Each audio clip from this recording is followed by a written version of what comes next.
Maybe. Hey, everyone. Yan Zhao, back again. New year, new role-playing games, new comics. Today, we have Ed Jowett from Shades of Vengeance coming back. Ed, you were on just a few months ago talking about Era Dragon Song. So how did that campaign go? Really well. I could not have been happier with how that turned out.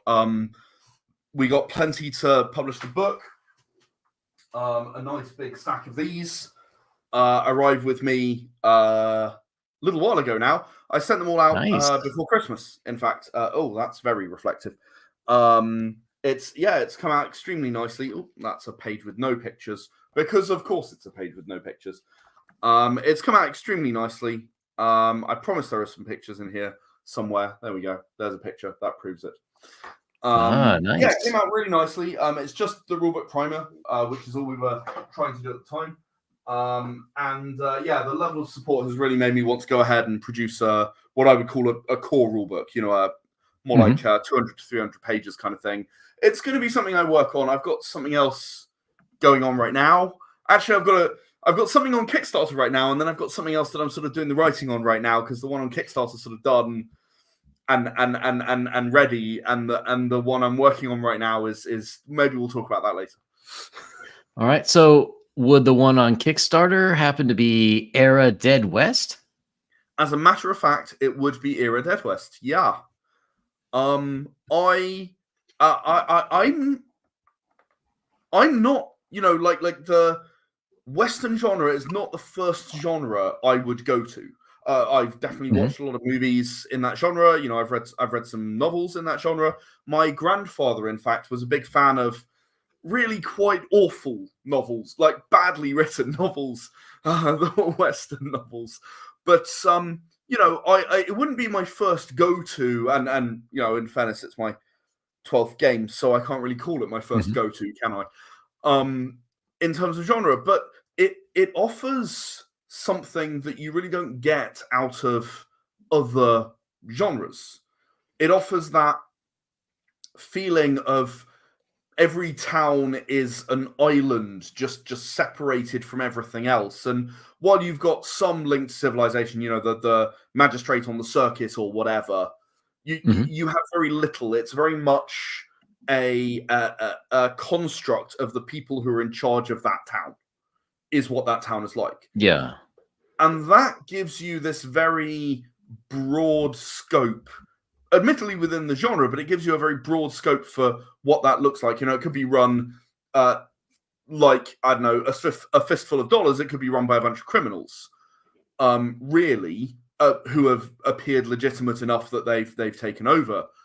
It could be, the sheriff is outnumbered, or it could be Magnificent Seven situation where they're in trouble and they don't have the means to defend themselves, and so on and so on and so on. And you have all of these choices within that genre, which I think makes it really powerful for a role-playing game, because it means that every session doesn't have to feel broadly the same. It can really feel totally different while remaining within the same genre very easily, just by going from place to place to place. Oh, interesting. So, all right, one question I have. As an American, Wild West stuff is, very squarely, I'm sure the Canadians would love to count it as well, and Mexicans, but it's usually considered like USA American staple. Absolutely. And it really came about during our romantic period. Yeah. So I'm just wondering, as a European, what is the fascination for people across the pond with the American, the West or the Western? So my answer to that question actually involves twisting it around entirely. It's sort of that same fascination that you guys have with the mythology of King Arthur, for example, or the stuff that built the Lord of the Rings, the runes and the mythology that eventually Tolkien took and made into that. It's sort of all the same feel, right? It's something that you didn't quite grow up with. in some way, it's always more exotic, I guess. It's just Okay. not part of your normal daily life. So although it's nice to, visit the things that you know about and you grew up with, it's also nice to go, right, well, here's something that like no one I know in my personal life has ever influenced or known about or really experienced, right? Mm-hmm. Speaking for myself, the thing that fascinates me about the feel, the taste of the Wild West, and the stories and the movies that I've enjoyed, it's the space, right? It's the distance between things. Because Yes. in England, that's just not a thing, right? We can drive 3 hours and get nearly anywhere in the country. Yeah. There was You guys drive 3 hours to work. Yeah, exactly. There was a video I saw. I think it was YouTube not too long ago. It was a Brit defending Americans because there was like a TikToker from the UK who said, "Oh, I can't believe Americans. They one asked me if I live close to London. I said no, I live 2 hours away." And the other Brit was like, "Well, for an American, 2 hours is pretty close," and that's true. I have a friend who told me a teacher once said to him during his education, you can always, the major difference between an American and an Englishman is, to an Englishman, an hour is a long car journey. Mm-hmm. To an American, 200 years is old. Yes, that's very true. It's just that complete separation from what we see as reality. The idea that you could ride for the length of time that you could ride in Texas, which is like the size of France. Yes. It's just like my brain is now exploding. It doesn't make sense. Yes, and for anyone who's not familiar with the scale, you can drive 11 hours through Texas and still be in Texas, driving And at probably 80 miles an hour or yeah, I more. was going to say that's not slow driving either, right? We have a No. national speed limit here on single carriageway roads, which the majority of our roads are, of 60 miles an hour. You're allowed to go 70 on dual carriageways and motorways. We don't need to go any faster than that, Yeah. because we can go places in that length of time. We're a very small island, and as I say, the Wild West, the concept of it, and the general themes that are true as part of your suspension of disbelief when looking at it, are so alien to us that it feels like another world.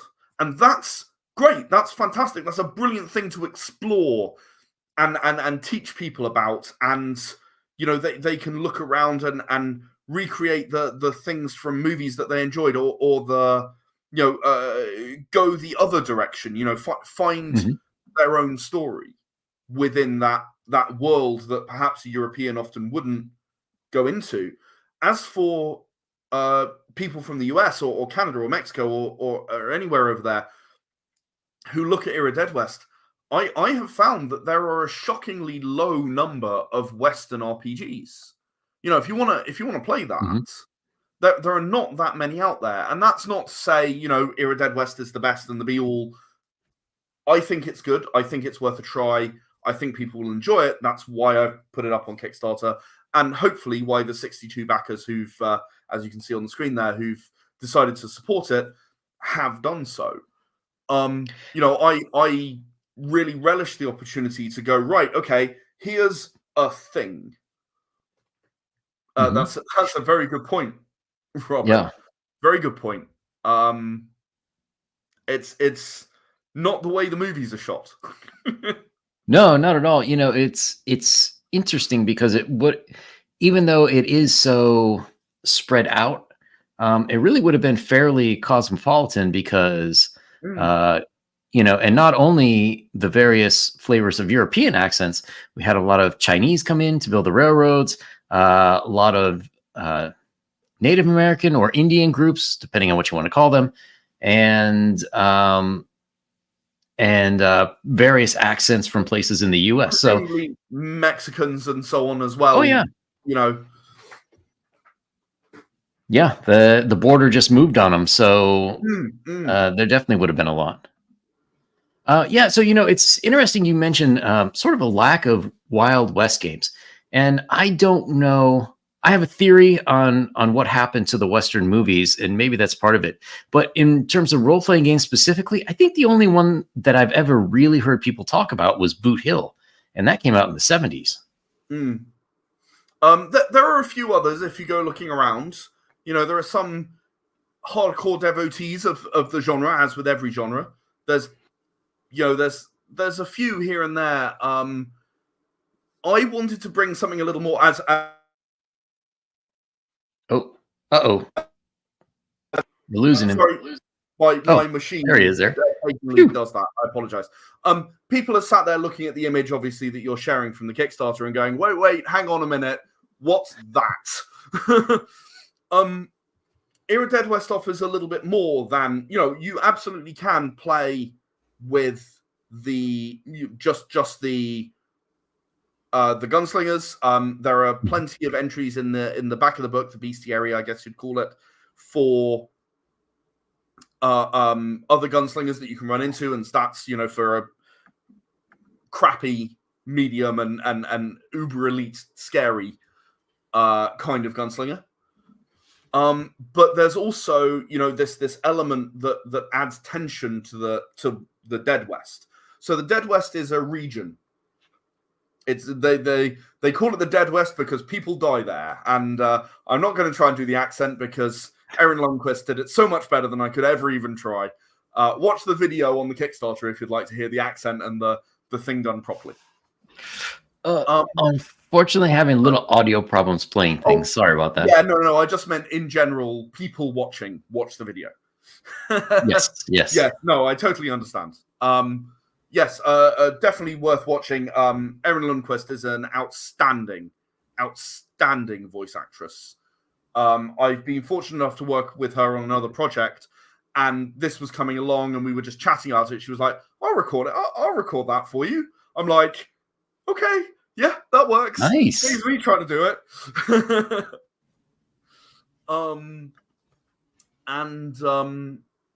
Yeah, obviously there's this demon element. They're called incubi, and they appear at night. They grab people. They grab cattle. Sometimes they rip things apart and feed on them. They only come out at night, though. And the problem is they're quite resistant to bullets. In fact, the only real way to beat them is to use a combination of handgun and rifle in order to wear them down with the handgun and then finish them off with the rifle. Now, as a result, you need some real skill to deal with something like this and get it off your land, as it were. So, that's what this this game offers. It offers that. Sorry, someone's trying to phone me. I'm just going to put myself on Do Not Disturb. No worries. So it offers that opportunity to work as a team against to save a town, or even to work solo. If you're really daring, you could fire your handgun and then switch to your rifle, which is slung over your shoulder there, and get going. But you better be really careful because it can be a real challenge to beat. This particular one here, they call it a brute for fairly obvious reasons. Big, muscular, rips things in half, that sort of thing. So, this is one thing that really interested me in this particular role-playing game. I do like that additional flavor. I think it's cool to have, standard gunfire at the OK Corral type campaigns, but there's really a lot of like American myths and folklore that have to do with demons or the supernatural in a lot of these Western spaces. It's kind of gotten lost a bit in the last, I don't know, 30, 40 years, but it was definitely always there if you go back and read old books. Oh yeah, definitely. I mean, I think mysticism is a part of the genre. Mm-hmm. And like you say, it's not in every single adventure, it's not every single time, but mysticism is a part of the genre. I always think of mysticism's role in Westerns as a bit similar to magic's role in Conan the Barbarian, as in the movie, Yes. the Army movie. Yes. It's there. You're barely ever encountering it. Like very, very occasionally it comes up, but then like it can be core to a thing that's going on right there.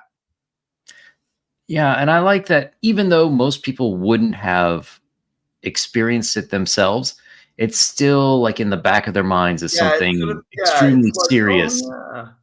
Well, I mean, I think quite often, because obviously mysticism and the druids and all the rest of it is very much a part of the European mythology as well.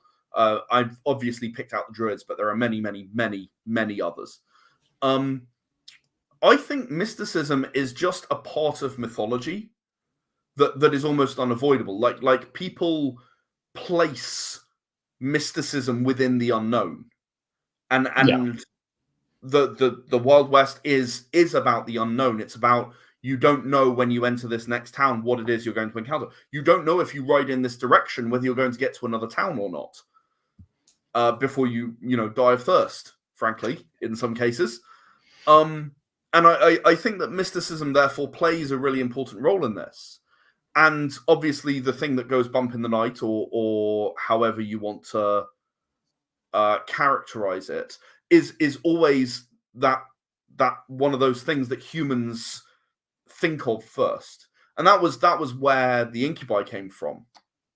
I started thinking, well, if you already have pressure on people because there are so many factors that are trying to kill them anyway, and then you add something that can be fought again. You can't fight droughts or floods or a lack of food, or you can't fight those things. But these things you can fight. You don't have to go and rob from another person in order to fight this. You can fight these things and fight away those demons that are trying to kill you, I guess. Oh, very cool. And so you have the demons. Are there any other similar, I don't know if species is the right word, or groups? Like there was that comic series and movie a few years ago, Cowboys versus Aliens. Will we see aliens, or will people be able to make their own sort of demon group? Or so the answer is that, as with many, many things in Era D10, all of the tools exist. They aren't all present in this book. It's quite a small book. It's a pocket book. It's about 43 pages long, 46 pages long. Can't be 43. Must be 46 pages long. It's not a huge book. It's not supposed to be. It does provide all of the rules you need and the unique mechanics for this, which include the special method of doing damage to the incubi, and also the gun customization, which I'm sure we'll come onto in a minute. But apart from that, if you wanted to throw in aliens from, say, Era the Consortium, because you own Era the Consortium, my sci-fi game, and you'd like to do that, yeah, they'll go. I mean, I think people would react a bit oddly to Zimians arriving randomly. sure. Large bug-like aliens. I think people would react quite strongly to that. Might be quite an interesting thing to try, to be honest. So the tools exist to add stuff. Zombies, or I don't know. My brain is not working right now. Various other things that have been included in the games you could absolutely add if you wanted to. It's not supposed to be the core of it. But at the end of the day, the Deadwest is supposed to be a place where very few people survive. And the people who do, they have a very strong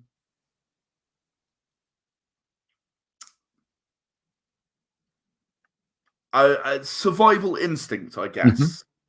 They're working hard for it to live through to the next day.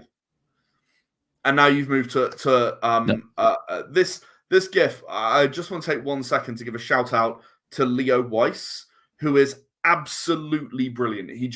I was like, right, here's a thing, and here's some graphics, and it looks roughly like this. Can you make it a GIF so that you show the gun being upgraded? And this is what he came up with. Oh, yeah, it's very cool. That was one thing that struck me too is in some, like even in traditional D&D, sort of like the character levels up, which is fun, but if you want to keep I don't know, sort of an air. You get a new one, don't you? Right? You're doing that all the time in D&D, right? And I kind of like the idea that your equipment upgrades as a way that your person is still the same, but you're leveling up in different ways. Absolutely. I'm actually thinking about that a lot at the moment for another game that I'm working on, because it's going to be an inherent part of that. But in this case, this is designed as there are 4 different kinds of attachments you can put on. You can put a stock on. You can put ammunition on. You can put barrels on, and you can put scopes on. Okay. And each one has its own effect when you have 5 squares of it. So that barrel at the bottom, which is pointing in the wrong direction, and the 3 1-square ones going upwards, they're very deliberately chosen because you have 5 squares of barrel at that point, and that means that it's upgraded. I should quickly say, for anyone who's looking at this and going, what? Wouldn't you shoot yourself and upwards? Isn't that pointless? I realize it looks a little bit crazy. It's really just a way of restraining how much you can do with your gun. So you have to think carefully and make choices. This wouldn't be what your gun would look like. It's just limiting how much change you can do to any given weapon, because otherwise it's infinite, and you can make it ridiculous. Sure, it's like in some games, you'll have like backpack space where they'll give you a bunch of squares, and you can put whatever you want in there as long as it fits into those squares. Right, exactly so. And it's very similar to that in concept, yes. Nice. So, there's a huge scope on the top right of that GIF there, where that will give you a -1 hit bonus. In Era D10, worth just saying quickly, it's a bit counterintuitive, I understand, but you need a lower number is easier to roll over, therefore bonuses are minuses in most cases. Right. I realize some people find that a bit counterintuitive when it's spoken. It's very, very logical in game. I think that was the preferred way to calculate back in the day, and then for some reason they like to switch it to positive numbers.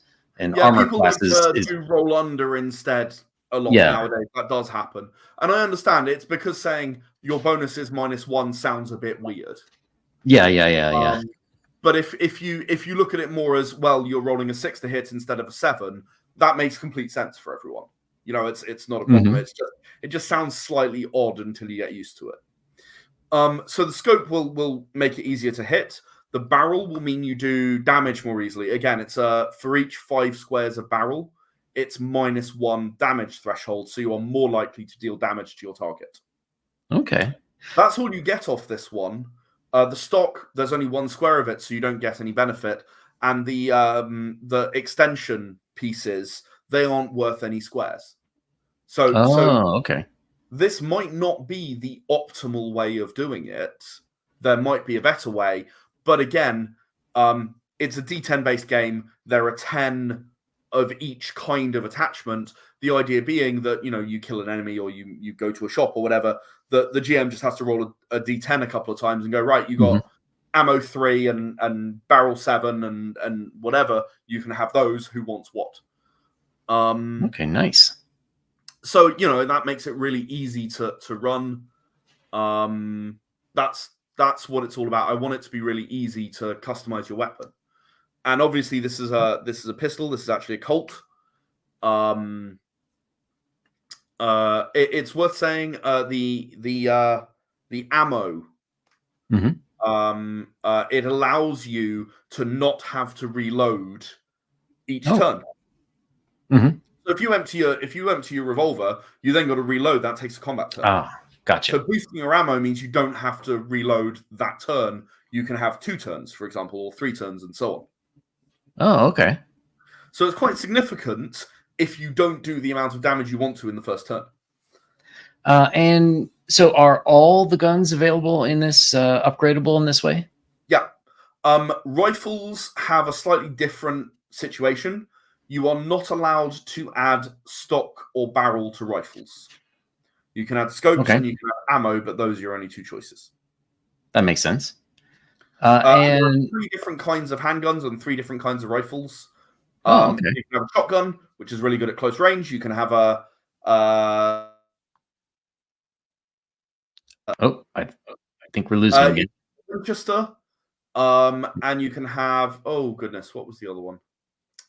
I've forgotten offhand. And you can have a Derringer, a Colt, or a Lamat pistol. Oh, nice. Any chance in a future upgrade we might see a Gatling gun? Maybe.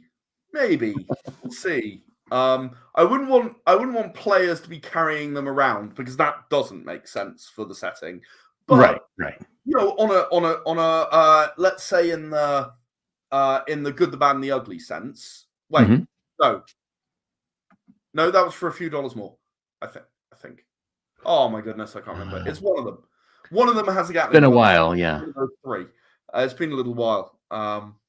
Someone's going to be yelling at their screen right now, going, "How could you get it wrong?" I forget which one.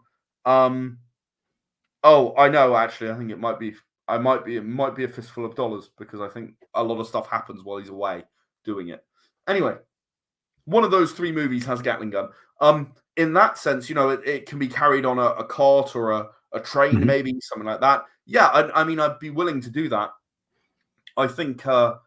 So exclusive for people watching this. I think I looked at 6 for damage and 8 for kill. Obviously, unlimited number of hits per turn, and basically it would be a rifle. It would count as a rifle. Pistols and rifles do different amounts of damage, so it counts as a rifle that can fire like a handgun, which is incredibly powerful in the game for fighting. Maybe large scale incubus and invasion, something like that. It would be incredibly powerful. So yeah, 6, 8. Encumbrance is too high for anyone to carry it. Like, I don't know, 15, 20, something far too much for anyone to realistically carry. And counts as a rifle that has unlimited damage per turn. Just based on what you roll. Interesting. Statted on the spot. All right, now I got to clip that. So one thing I'd like to point out for people too is the original pledge goal was 500 pounds or $635 US, and you have doubled that pretty much. So if people back this now, they are definitely going to get it soon. 100%. The book is actually done, and my copy, I've got a proof somewhere here, and I've misplaced it right before we started speaking. I mean, the book is done. I sent you a review copy. I thought you might want to look it over. I'm pretty happy with the way it looks. I think it looks really, really cool. I wanted it to sort of have the right feel for, you know, the wanted posters and the rest of it. So yeah, the book is done. It takes me a days to print. I've actually got a stack anyway, so yeah, it'll be out with people very quickly, I think. Oh, very nice. I don't need to wait very long after the Kickstarter ends on the 4th of February.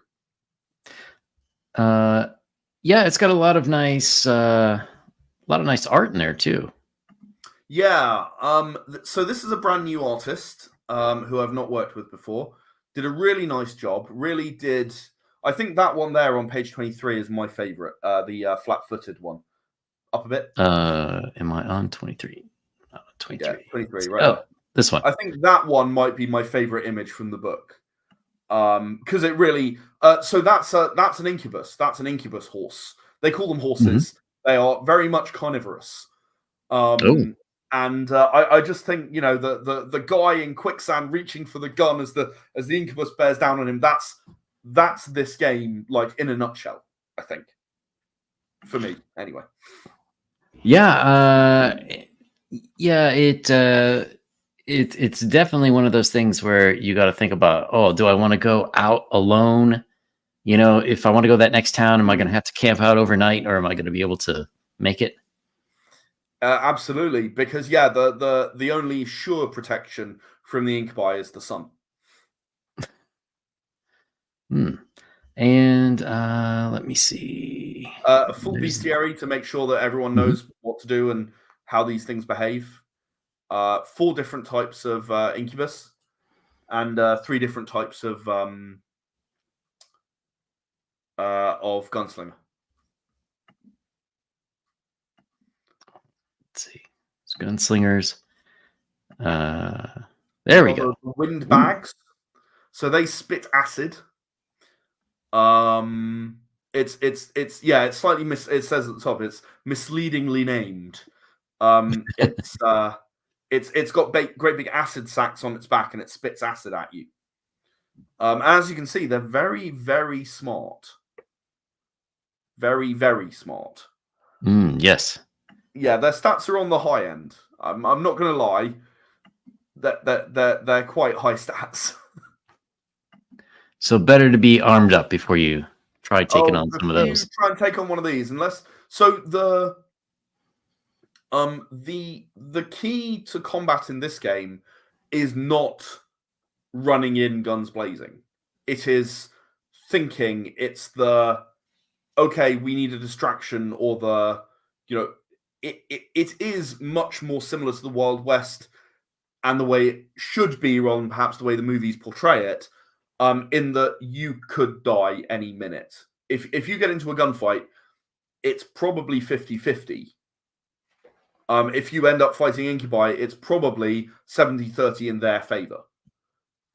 You want to be ready for that, and you want to be aware of what they can do and how they're going to fight, and obviously comes with experience from a player or a character perspective. Because those things will wreck you. And that's the entrail. It's the big. The entrails are 3-legged. If you look closely, they only have 3 legs, which is just a really nice down a little bit. That one has 4 actually, or 2, and walks like a gorilla. But the one below on the page, the next page, that's actually a 3-legged monster there. Oh. And it's got sort of tendrils on each side as if it would have had 5 legs. Interesting. And they are named for their preference for consuming the internal organs of their victims. They like it better than the skin and the meat. Oh. Charming. It kind of reminds me of I don't know if you're familiar with the chupacabra from Mexico. Yeah, I am. Similar to that, which would be in the right place. Yeah, absolutely. It was a lot of fun to come up with some ideas for these, and really go, okay, well, what kind of mythology do I want to reflect? What feel do I want to bring about? I want everyone to be scared when they see one. And if you scroll up to the beginning of part 5, which is a few pages back, no, that's section 4. Sorry, part 5 is the cyan bit, so it's up from here. Up. There we go. That. Oh, there we go. Okay. That should scare the bejesus out of you. You should be terrified. That is a full-on incubus incursion. You run at that point. You run and you don't look back if you see that. Not recommended. Yeah, definitely. So with the campaign itself, what or perhaps we should go over quickly what exactly you're offering with the campaigns. So I see you've got a digital version, Yeah. which is That's actually might the be one you were best just first. Oh, sorry, I didn't catch sorry, that. sorry, I was just saying that's the one you were just looking at. It's literally that. Yeah, which with shipping being what it is these days, I'm sure that's going to be a popular option. Absolutely. You know, I understand not everyone wants it to be in their hands. Mhm. And would rather, you know, I'm aware. I'm here in the UK. I'm actually working on solutions for better US distribution. I want to cut those prices down because I don't like charging so much for shipping to the US. It's just what I'm charged. You know, I don't take any profit from Right, that.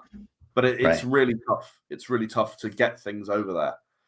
Then again, 35 people there clearly do want the physical version, so that's really nice to see. Yeah. Obviously, again, Leo Weiss has done a lovely mock-up of that book there for the reward, and you get the Yeah. digital with the physical as well. You get both.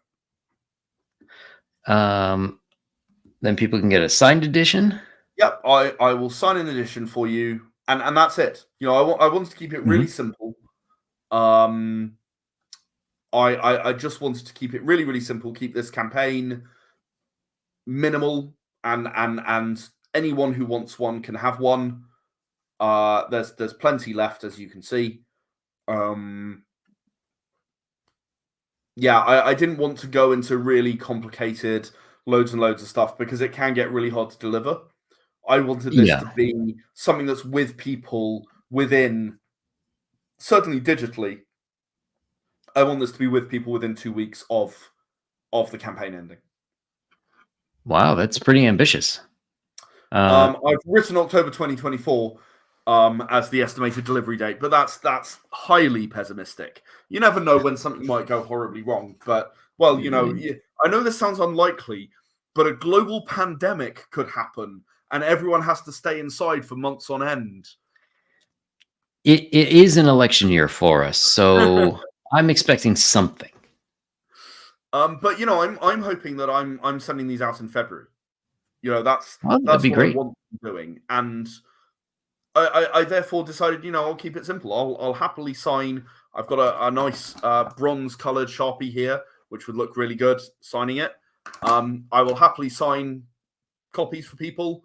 I've asked for a little more for that, not really because of my signature super valuable, but it's a way of a lot of people want to support it a bit more, but don't quite know what amount is appropriate. So I've just gone, Mhm. okay, well, here, look, here's a thing you can do. It's signed by the creator. If you want that, then cool. If you'd rather just have the thing, yeah, you can save yourself a little bit of money. I'm still very, very grateful for any support we get. Yeah, I have noticed on campaigns in various industries that when people sort of like a company or they like a person, they're usually pretty happy to pay for the upgrades, even if it's something like stickers or something a little sillier. But I think people definitely want to show their support where they can. Yeah, I mean, there are definitely people out there who want to support the projects that I do, and I am incredibly grateful for that. You know, it happened a lot on Dragon Song as well, and actually, Dragon Song and the extras are one of the reasons I didn't do extras for this project. Ah, It just took a bit more doing than I wanted it to. Delivered completely on time. I should say the Era Dragon Song campaign is fully delivered apart from some people who have not answered the survey or not giving me the information, which yeah. it's literally sat right here ready to go as soon as I get it. But that happens with every Kickstarter. Some people are slow. I actually had someone come from a Kickstarter that was 3 years ago and come back to me and go, "Oh, hey, yeah, I never filled in my survey. Can I still get the digital copy that I pledged for?" And I'm like, "Yeah, of Mhm. course, no problem. Like, you pledged, and there might be I can understand a situation where maybe I don't print a book anymore because it's done, or whatever. But anything I can do to make sure that you get what you paid for, that's my job, right? That's my job as running a Kickstarter. It's really important that I do that, I think. Yeah, absolutely. So you were also mentioning that Shades of Vengeance also puts out comic books. Shades of Vengeance does indeed put out comic books. We have a slightly different I guess you'd call it a different logo, really just a different branding for the comics. We call it SOV Comics, which is not it's a pretty massive giveaway that it's Shades of Vengeance Comics. We do put out comics. We've done a few actually. The comics we published are down there. That row there, they're all the comics we published. It's about 25 at the moment. Wow, I didn't realize it was so many. Is it 35? Oh man, I've really got to count properly. It's some. Yeah, no, I think it's about 25. I think it is. After you do a number of books, you stop counting. It's the funniest thing. A book came in recently, and I just went, I wonder how many books I've actually published, and not including card games or my movie or audio dramas or any of that stuff. I published 150 books on that day when that book arrived. That was my 150th, which is It was a complete coincidence. I had no idea. But yeah, I'd published 150 different books at that point. I'm now on 152. That was just before Christmas, and time has passed. So really, a lot of stuff. If you like my stuff, there's plenty more, I guess, is the moral of that story. But yeah, as you say, we do comics, and we do superhero comics, we do sci-fi comics. I'm actually working on a comic that is in my Era Lost Legend Final Fantasy inspired universe. I'm just getting some more inks for that today. I'm hopeful that will be done fairly soon. I've been doing a noir comic for a couple of years, just a couple of issues. Like, I'm doing bits and pieces here and there. But the largest offering is our superhero universe. It's based in Era the Empowered's the role-playing game universe. So all of these things are intended to expand your visibility into your understanding of the world that you might be role-playing, or indeed vice versa. You look at the comics and you think, oh man, I'd love to play a superhero in this world. Okay, there's the role-playing game. Sorry, yeah. No, go ahead. No, I was just going to ask. So when you're publishing these books, are they sort of like one shots where one book is one story, or is it more like people would be familiar with like Western style comics where it's all a continuing story?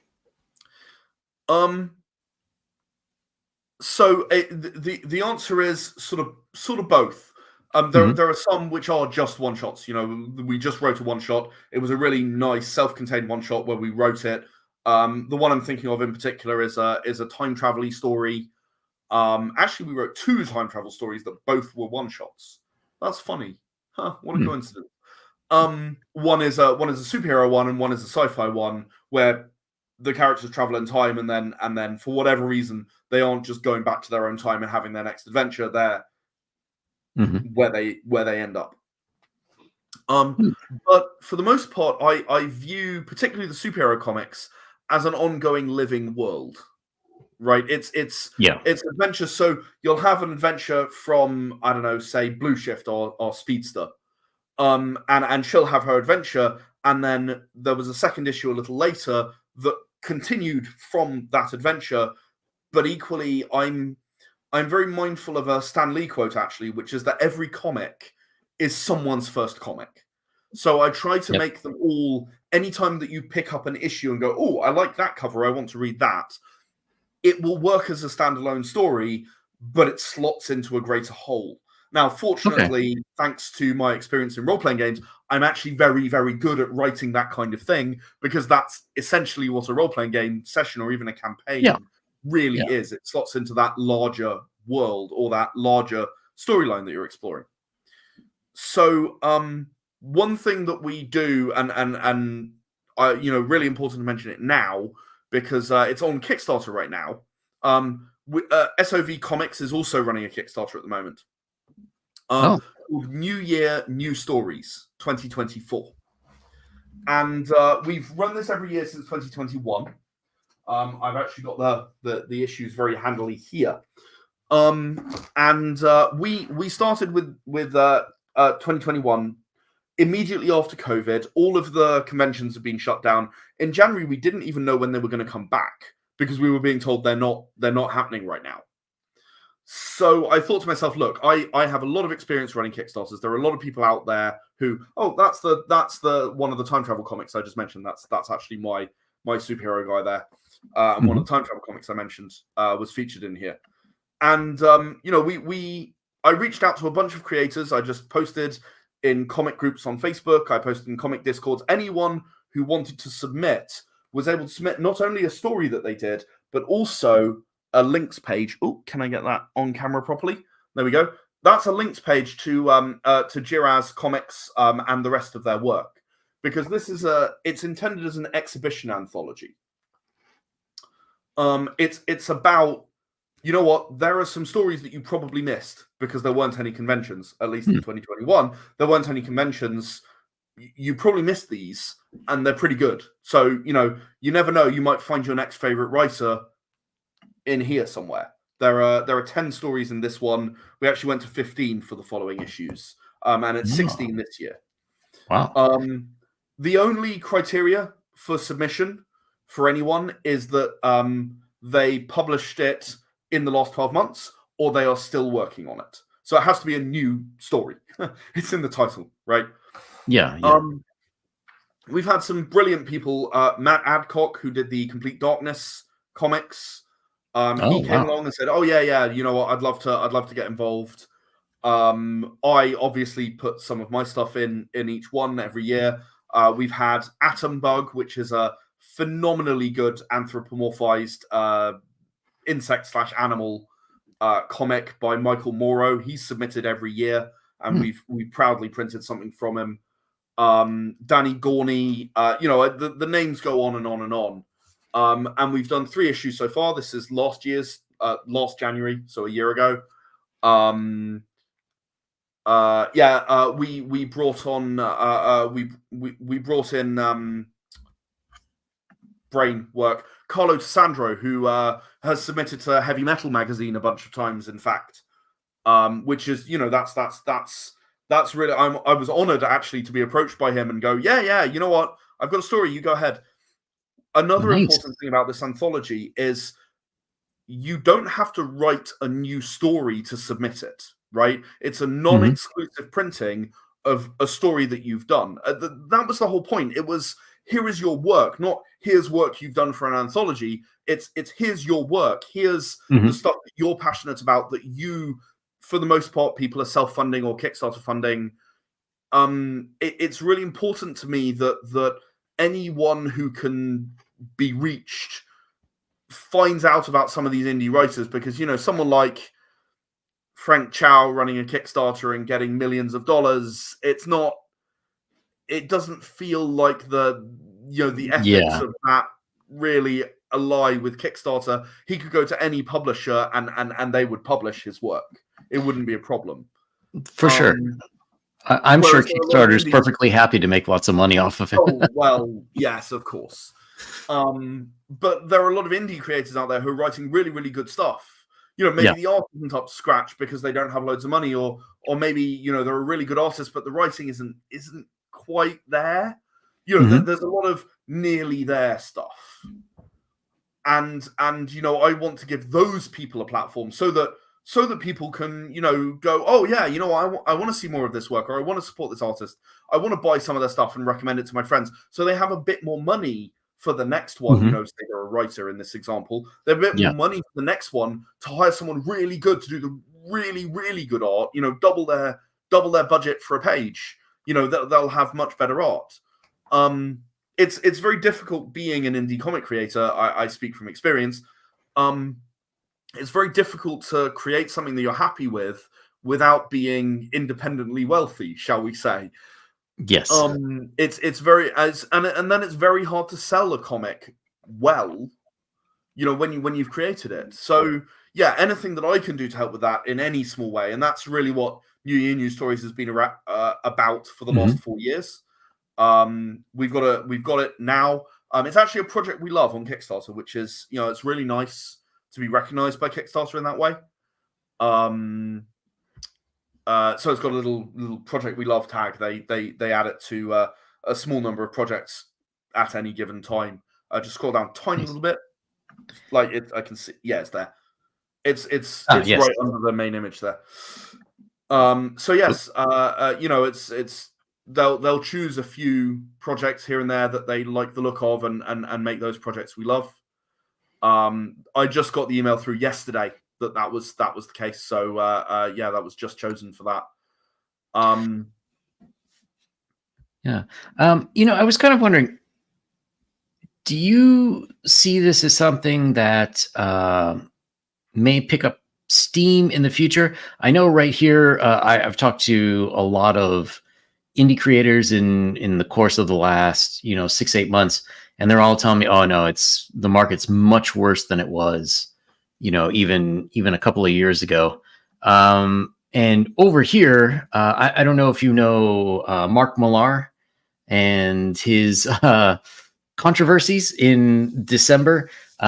He had on 4 comic book shop owners that were here from the US, and they're talking about how they're all going out of business. And in fact, one already has, just since his conversation in December.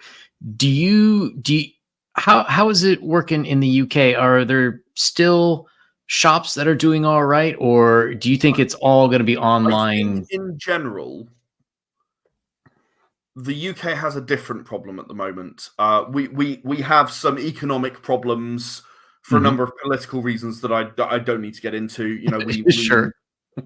We made a vote, which whether you agree or disagree, it is impossible to deny that it was always going to have economic consequences. We are experiencing those economic consequences. I did a convention in December, a role playing games convention in December called Dragon Meet here in London, and we spoke to people, and people were really nice and looked at our stuff, and no one was willing to reach into their pocket. We sold a quarter. We got a quarter turnover of what it cost to be there. Forget profit. Ooh. A quarter turnover of what it cost to be there. It was dire. And it wasn't that people weren't interested or were moving on to the next stand. Everyone was commenting that it was really bad. And I really do attribute that to, as I said, the economic situation here in the UK right now. Online or offline, it's not a conversation that I think most people are having right now. It's how do we survive as a business? There's export problems to Europe which never used to exist and were implemented as a result of, again, the Brexit vote. There are now difficulties. Postage is going through the roof for around the world. It doubled in the last 3 years. How has it doubled in the last 3 years? It's very challenging here in the UK right now to do anything. So I'm not intimately aware with too many of the fate of too many shops. A good friend of mine who's worked with me for several years, Leo Kosh, different Leo to the one I mentioned before. He worked for a little while at a game shop. It's a chain here called Geek Retreat. His one closed. It closed down, out of business. This was after COVID, so yeah. I mean, it's not looking great in general. That there are a lot of problems here. Online, kind of the same here. You know what? With the fall of Comixology, I don't hear that much about, like, there are lots of places you can now get your comics online, and it seems like there isn't like one. Comixology was such a monopoly on that. And it doesn't seem like anyone's risen up to replace it in my opinion. There are a lot of different options now. That's good, sort of. I don't really know don't really know if I think online is like I'm saddened to hear that comic shops are closing. Obviously, everyone who loves comics should be sad to hear that. So if you're watching, go out and support your local comic store, please. These are the places that we grew up going to and being able to go to, and it's what it's what made the community before online existed, more or less. So yeah, please support those places. They work hard. Most of them, from what I can gather, survive primarily off Magic the Gathering and Yu-Gi-Oh! And Pokemon cards. So yeah, I know. I don't know if sales have gone down on those. I don't really know. Like I'm not. Yeah, it's hard to say in some ways. There are a lot of stores here, gaming stores, that I've talked to some of the owners, and they're like, yeah, now a large percentage of our income actually comes from concessions. So when people come in, like they'll buy a candy bar, or they'll buy a soda or something like that. Yeah, they'll sit down and that was definitely the case at Geek Retreat. They'd charge you for food, and they do food, good food, like decent food or nachos or whatever. They'd charge you for that, and that would be where the primary income came from. Yeah. I saw one place in Burbank, which is an area of LA. I know, I've been there actually. Oh, many years ago, nice. I went to I told you I'm a diehard sci-fi fanatic. I was a big fan of Farscape. Back when it was on, and I went to the convention in Burbank the year after Peacekeeper Wars came out. I was 18, and I was just like, I'm going. Here's a flight. Nice. Here, however many hundreds of pounds that was. Let's not think about it. I'm going to go do that. That's a thing that I might only get to do once in my life. So yes, I went to Burbank, been there. There was well, there's actually two places. The place I went to was it was a gaming place, but it had like the cafe in it, and you had to order so much money worth of food for so many hours, and then they just had shelves and shelves of games. And we went there. I forget if we were playing Dungeons and Dragons, or maybe it was not Starfinder. I can't think of the name. But at any rate, it was so noisy because of the number of people that we said, okay, we're never going there again. But it was fantastic. So it seems to me that, in-person community has really got to be the way that, certainly for games sell themselves. But I think that's the way comics are going to have to sell themselves too. It's got to stop being like just you're by yourself. Like you have to go to places to talk about the book and meet other people. I mean, again, I said I'm an inveterate sci-fi geek. While I was watching Farscape, I had 3 or 4 groups of friends, and we'd all discuss the last episode, and we'd all get excited about what was going to happen, and so on and so on and so on. It was a big part of enjoying it, and I think that's true of any fandom, right? I mean, it's you'll find yourself and your excitement hyped up by other people and their actions and their opinions and their theories and their thoughts. People seem to feel like they get it online now. I see a lot of videos online, and I see a lot of things, and I think, well, you're going for the clickbait thing more than you're going for, I really care about this fandom and getting deep into it. We're not having the conversation where we're going really deep into the thing and like, what are the motivations behind this, or where could this be leading, or what do we know that we can put together to figure this out? We're actually going, oh, well, clickbaity headline, 1-minute video. It's like, yeah, but I kind of want to chat to someone. Like, I want to spend time talking over this thing that we both love, And as you say, comic shops, they are the core of that. I think, I read an article recently that said that, okay, well, D&D 5th edition, it's not very popular at the moment. That means role-playing games are dead. The end.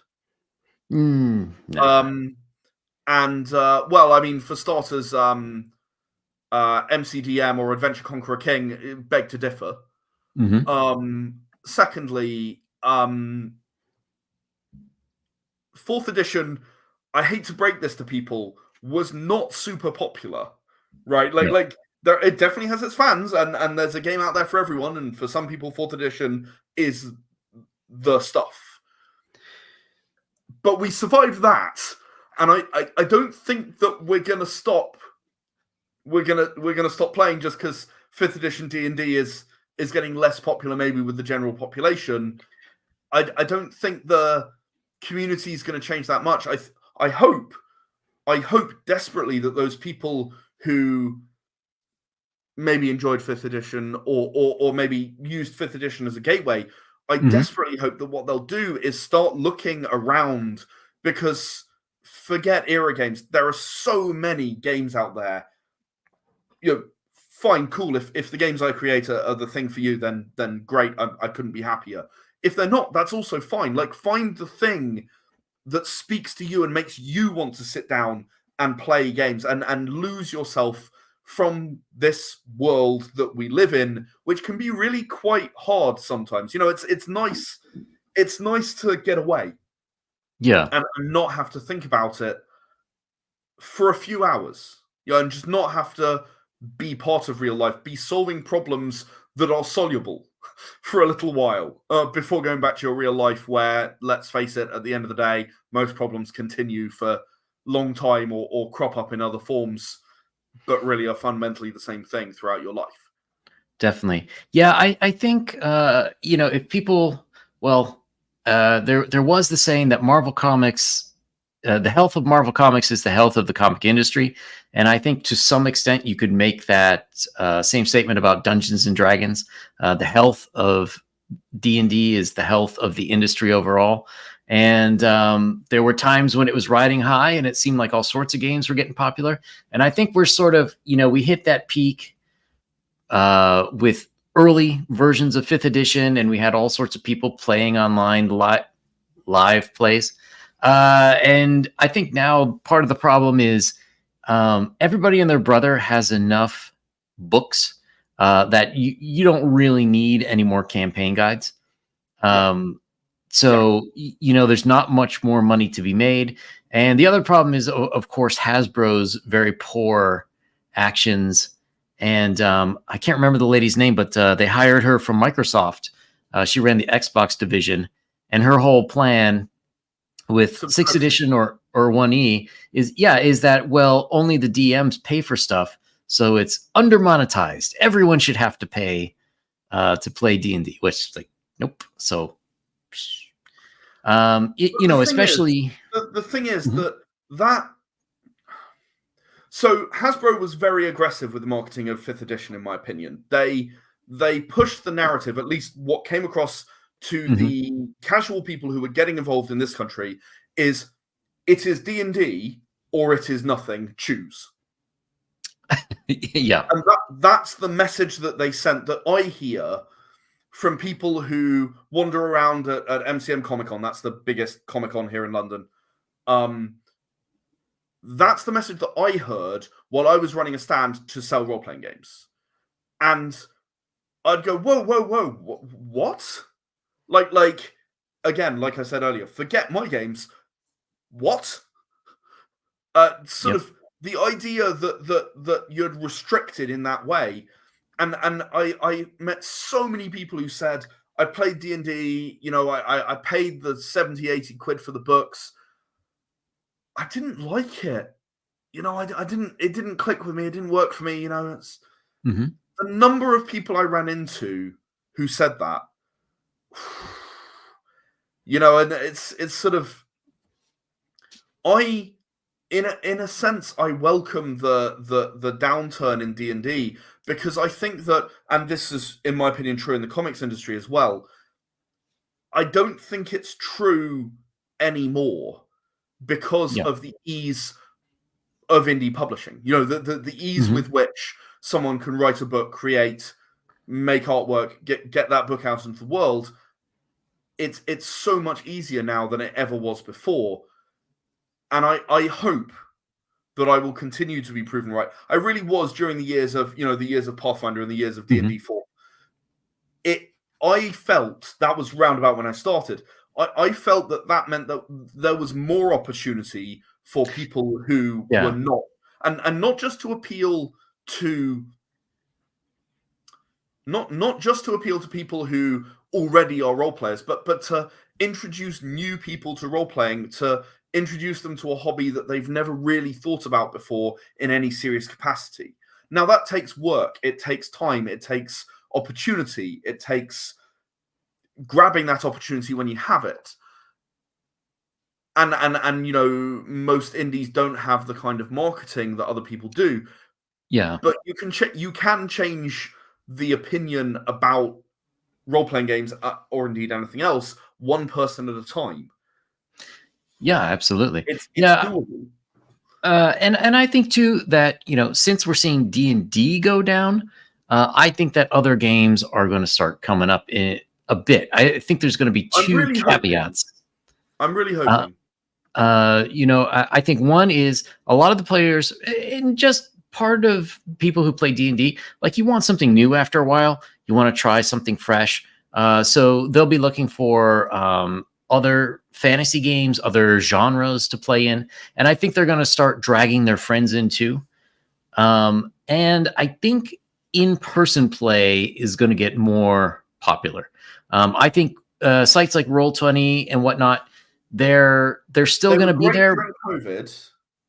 They're going to come back, I think. But right now they're too D&D dependent. Yes. Once Hasbro starts screwing them over on licensing terms, I think they're going to have to promote a lot more of these indie games. I'm sorry. I'm sure Hasbro would never screw anyone over on any kind of licensing terms. That I refuse to believe that could possibly. Wait, what?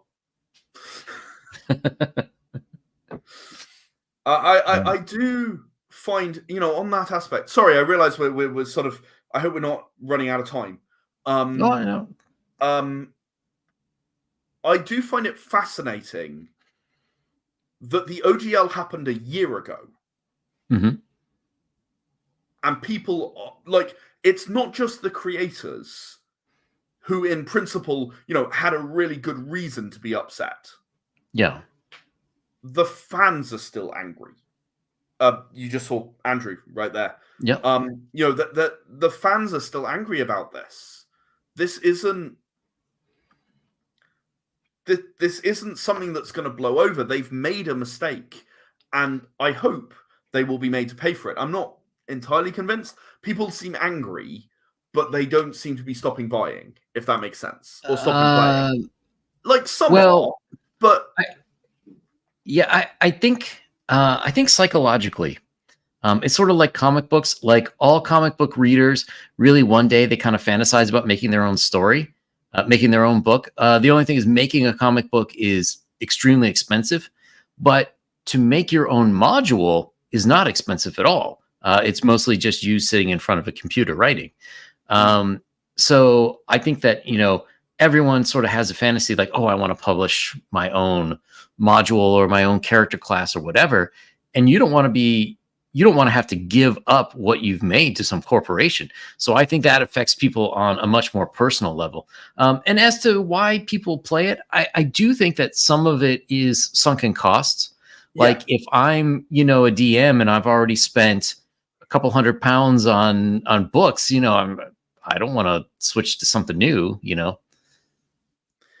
Absolutely. And just on that note, again, for anyone listening, for anyone watching, one of the things that I do and have done is I help people publish their role-playing games. I've done that. I've done that 3 times. I'm working on a 4th at the moment with someone new. I have supported people who wanted to publish a module using the Era D10 rule set. It's there. Contact me. There's loads of contact info on the website. If you're someone who would like to do something, contact me. Let's have a chat. You know, it's a versatile rule set. It's run, you know, it runs 12 different genres at the moment. No, that's not true. It's 14 as of now. Remember 191 and 190. 151 and 152 books number. Yeah, it's running 14 genres at the moment. It's hugely versatile, and nothing would make me happier than to help someone create a module. Someone who otherwise might never have managed it. Someone who looked at the OGL and went, "Oh my god, really?" So, if they wanted to, what's the best way to contact you? Through the website, or through the website is usually the best way to reach out. I've got actually an email address in the footer of the website, publishing@shadesofvengeance.com. But the website is www.shadesofvengeance.com, all one word, or just Google Shades of Vengeance. You'll find it. Just don't Google Shades of, because that doesn't work very well.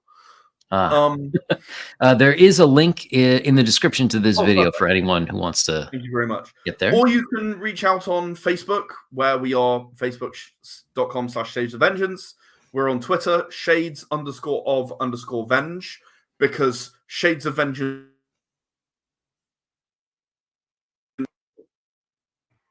Shades of Vengeance is one character long. We are Shades of Vengeance on Instagram. We are Shades of Vengeance on YouTube. You pick your poison wherever you'd like. I'm always happy to talk to people who want to create. I am perhaps not good enough on the business side. We were making jokes about how Hasbro is too business focused. I'm a creator. I believe in creating. I believe in other people creating. I wrote an entire book about how to write better. I'm in the middle of an entire book about how to be creative. People being creative is what adds to the creative industry. People who would never otherwise have done it. I'm one of those. I just decided one day I was going to publish a role-playing game. I did not plan to publish 150 books. When that wasn't part of the plan. I was exactly like you're saying. I wanted to write a role-playing game. I was willing to spend the time and the money to do it and get it right. It spiraled from there for me because I just kept going. But there's no reason why it has to. If you want to do it, do it. Really, please, everyone, do it. It adds to, there might be elements of it that are weaker or stronger, that's fine. But it adds new ideas to the pot. It's not just the same people trying to make the same games over and over again, which is a problem that plagues I've said games, but it's true in comics, it's true in movies, it's true in books, it's true everywhere. It plagues the creative industry how badly we just rehash the same thing over and over again. The only way you improve that is by getting new people in. Exactly. And you never know, not even on the writer's side, but on the player's side, it could be just hit that sweet spot for what they're looking for in a new module. Absolutely. And the right GM with the right game, you can work wonders. You really can. You can tell stories that people never forget for the rest of their lives. Absolutely. So on that note, is there anything else people should know about Era Deadwest? It's a lot of fun. Just in summary for anyone who wants a quick reminder, Era Deadwest, obviously it's a Wild West themed role-playing game. It runs on the Era D10 rule set. There are demons involved and weapon customization involved. You can run just your average shootouts at the OK Corral, as you said, or you can do something with the demons involved. It's completely up to you. It's your world to shape. The book is not expensive, relatively. It's got everything you need to play. Have fun. Reach out and tell me what you do. I want to know these things. I love hearing about people who tried a game and did something different or new. It's also worth I'll give you a link to our Discord where we run games fairly frequently. Anyone's welcome. You don't have to own any of our games in order to join a session. We hope that if you play something and enjoy it, then you will. But it's really all about playing the games and enjoying the games and telling stories together. It's a community with people in all over the world. We'd love to welcome anyone who would like to try one of these games. I'm not sure anyone but me can run Era Deadwest right now. and I'm not running games right now because I'm about to I'm sort of working on a game about kaiju and a game which is sort of Dark Souls inspired. So I'm a little busy, and I've got a convention next week, so I'm sort of a bit swamped just at the minute. But we've got tons of GMs. Someone will run something for you, I'm very sure. I'm just not sure anyone knows Deadwest well enough to run it apart from me at the moment. Well, hey, people could be the first DM to be running this game. Could well be. Aside from you, of course, but absolutely. I mean, let's face it. Anything I do, I'm just going right. Well, here are some things. Okay, well that worked. That didn't work. Fine. Okay, cool. Now I'm ready to write the book. All right. And you also have the the New Year New Stories. If you're a comics fan and you want to support indie creators, like I said, they didn't pay anything to submit. It's a new story. There are a whole load of different genres. There's sci-fi and noir and fantasy, and there's a modern. There's all kinds of different stories. Superheroes as well. I submitted a superhero story. I do that from time to time. And the profits are shared between the people who submitted. So we print it, we pay the people who did the work, like I mentioned the outstanding Leo Weiss, who actually did the assets for both Kickstarters. We pay those people, and then all of the rest of the profits get split between the creators. Last year, we were able to give away $980 odd, which is absolutely brilliant. Split between 15. Okay, it's not a huge amount of money.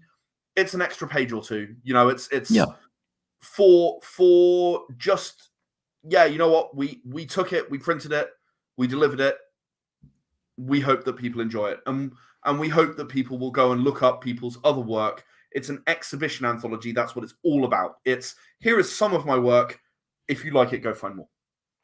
And also, just want to point out to everyone looking at it, the goal was $300, so you're just about 4 times past your goal. So people who back this definitely will get it. Absolutely. And how long is this one running till? It's only 10 more days, so it's Sunday next week. So for both, for Era, Deadwest, and for the New Stories 2024, don't sit on it for too long. All right. Well, thank you very much for coming. Oh, thank you for having me. It's always a pleasure. I already said I like having a bit of a chat about various things, and I've had an absolute blast today, as previously. It's really good to come along and chat to someone who's as passionate about the creations that are coming out as I am. It's always lovely. I hope to come back and perhaps of course talk about that. Hopefully we'll.